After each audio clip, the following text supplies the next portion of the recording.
don't think websites would be used as much, would they? It'd be hard to make that change now because we've just we just take it for granted now, don't we? That everything's accessible. Yeah. To then become charged for it now, it'd be it's a bit So a I big suppose step. advertising is necessary to keep it free, isn't it? I suppose.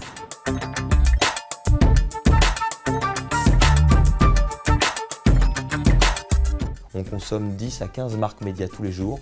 On va aller regarder les résultats sportifs le matin, lire un article sur 20 minutes par exemple le midi, sur BFM l'après-midi, faire une recette de cuisine sur Marmiton le soir avant de préparer son dîner. Et puis avant de se coucher, on va aller regarder l'actualité économique sur Les Échos ou sur l'Express. Alors que cet inventaire publicitaire que Teads lui a créé entre deux paragraphes lui permet de diffuser de la publicité vidéo et display et a permis de créer des lignes de revenus de plusieurs millions d'euros auprès de ses éditeurs, tout en leur permettant de respecter leurs lecteurs. In that respect, I don't mind all the advertising. I wouldn't mind even more if it saved costs of going on websites and things like that. I'm actually a journalist. I work for The Guardian, and we're one of a few media companies that haven't put a paywall up. So compared to like The Telegraph, for example, where you would pay to subscribe to access that website, it's just a different model. So I think as a user, I would probably be happier not to pay to use the website and for the company to get their money through advertising. It's definitely a conversation I think we need to be having. Things are changing in the advertising world.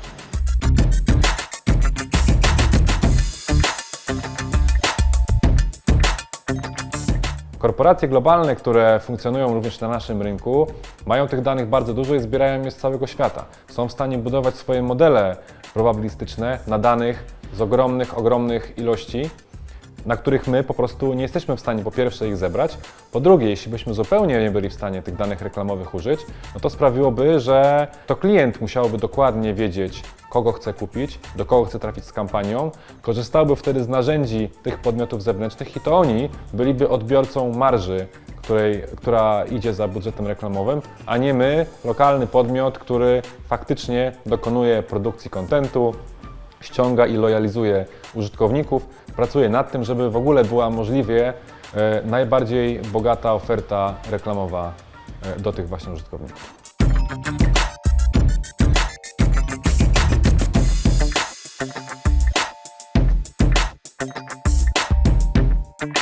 Donc il y a deux types de financement possibles d'une activité média pour un site ou pour une activité de développement de services comme une application. Donc il y a soit le modèle d'abonnement, de subscription, donc un modèle payant.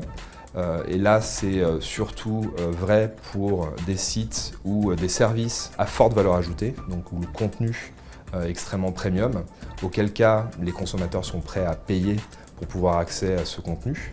Il y a toujours une limite dans le nombre de services et le nombre de sites ou de contenus qu'un consommateur sera prêt à financer.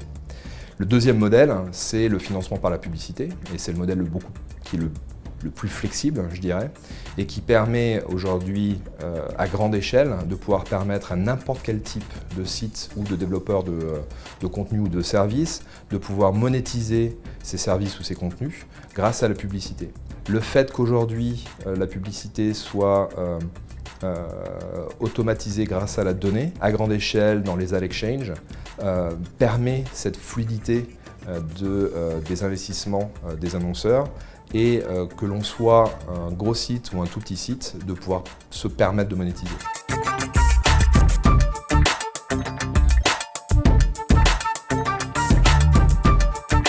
En fait, on n'est pas sur un pied d'égalité. On ne peut pas dire ça, puisqu'en fait, les sites qui sont en relation directe avec les utilisateurs peuvent facilement obtenir un opt-in de la part de l'utilisateur, alors que les intermédiaires techniques, eux, n'ayant pas de lien direct avec l'utilisateur, ne pourront pas recueillir cet opt-in. Donc, on ne peut pas parler de pied d'égalité dans le sens où ceux qui auront cet opt-in vont pouvoir prendre des parts de marché publicitaires, là où les autres seront sortis de l'équation.